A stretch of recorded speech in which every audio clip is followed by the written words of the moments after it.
There is a villain in Miraculous that has been scheming behind the scenes even before the events of Season 1 took place. You might think I'm talking about Cerise, but no. The one who has masterminded everything from day one is none other than the mysterious character we rarely have the opportunity to see, Tomo Tsurugi. Here is my theory on who the true, cold-blooded villain of Miraculous really is. She created Gabriel. She even funded the expedition to acquire the Miraculouses. Her and Gabriel were friends way before he became a famous name in Paris, so she likely funded his fashion business, thus making him the global sensation he is today. The Tsurugi family has been great for centuries, so how did her and Gabriel connect and become acquaintances when they lived in completely different worlds? Through Emily's family. You see, the Agreste name gained its notoriety with Gabriel's fashion brand. He had no wealth before then. Emily's family, however,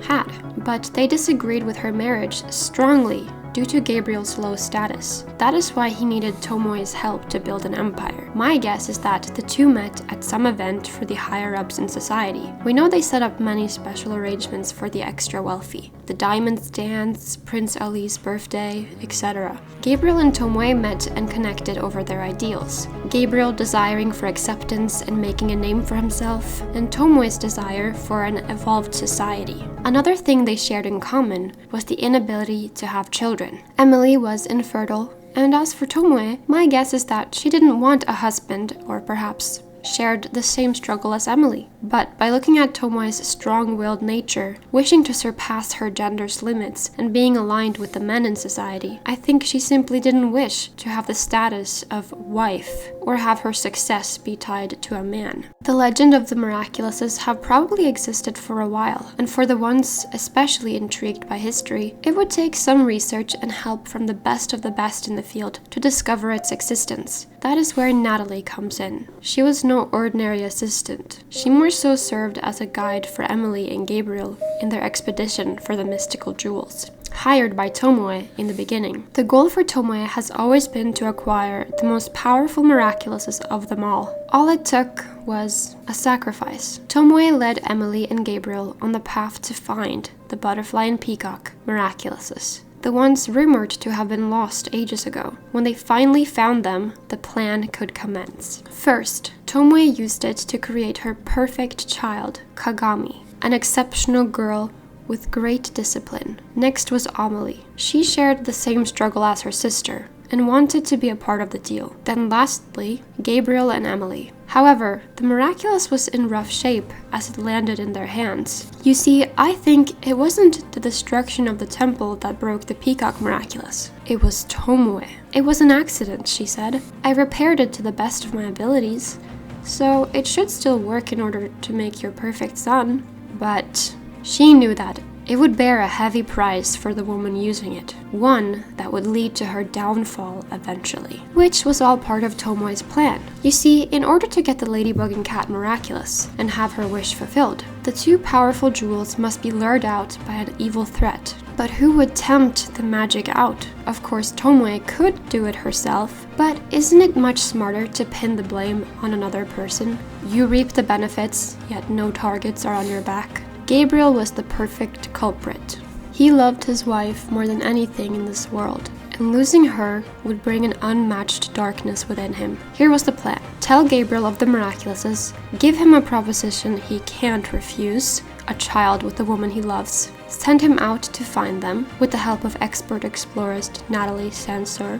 Use the powers before the Peacock Miraculous is broken, and save the harmed jewel for Emily. Wait for Emily to pass, and once Emily is gone, and Gabriel is filled with disdain and hatred, a butterfly supervillain emerges, who causes chaos in Paris. That's when Ladybug and Cat Noir appear, and the jewels have awoken.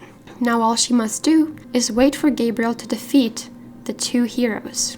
However, Gabriel proved far more incompetent than she expected, losing battle after battle and never getting further. That is when she needed to give him an edge somehow. Felix.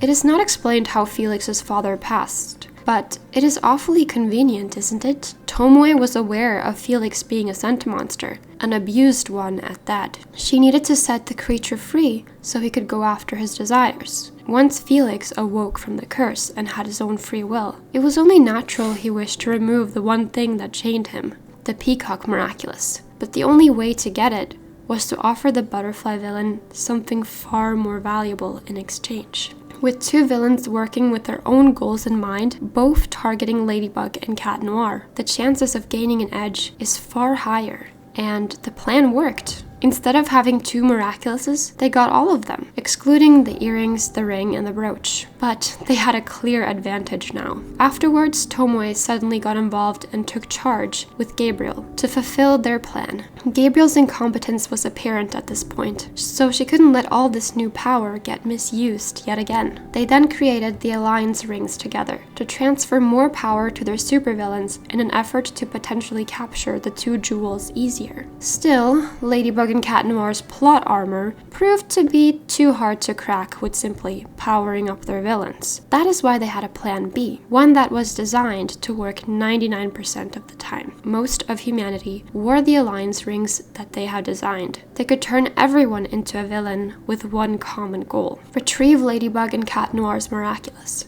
Surely with this many pawns on their side, Ladybug and Cat Noir's odds of winning would lessen. Victory was basically already in their hands. Or so they thought. Certain unpredictable factors were put into play, like Felix and Kagami influencing Marinette into entering the Agreste mansion, where she would later learn of Monarch's true identity. There were also other heroes and allies they had met along the way, whom the villains didn't take into account. Perhaps their egos were too high to see them. At last, they lost the battle, yet again, of course with its consequences. Gabriel is now out of the picture. Tomo lost her evil knight, and she has to play a more active role in the goal of getting the jewels. But here is probably one question that is still lingering in your mind. What is Tomoe's wish? Why go through the immense planning and orchestrating? Her motivation must be quite extravagant to get her to follow through with this plan, even leaving human sacrifices behind to achieve it.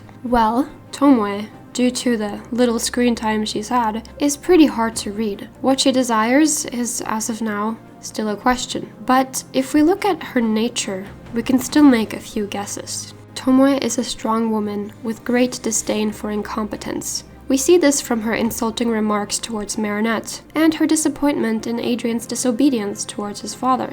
People like this typically value hard work and status, superiority. When you are a superior being yourself, it truly hurts to see a world who doesn't match your brilliance. All you see are rogue animals that will never join you in your ideals of an extravagant world. Tomo is quite interested in technology and advancing society. She even got herself akumatized on purpose with the help of these underlying emotions. My guess is that her wish involves something that will lead to her ideal world. And that starts with humans. Humans created society. We are the ones who make it what it is today. You put a bunch of idiots in an advanced society, and it will devolve with them. Tomoe designed Kagami in her perfect image of what a human girl should be. Intelligent, calm, strong, and beautiful. Her wish will, in my opinion, be to make everyone else inhabit the same mind. To rewrite humans entirely, in order for her perfect world to come to reality. That is what I think. Is this truly evil? Taking that choice away from humans in order for what you think a better world should be? Or is it actually necessary? Tell me what you think in the comments. And do you agree with my theory on Tomoe's true role in Miraculous? As always, till next time.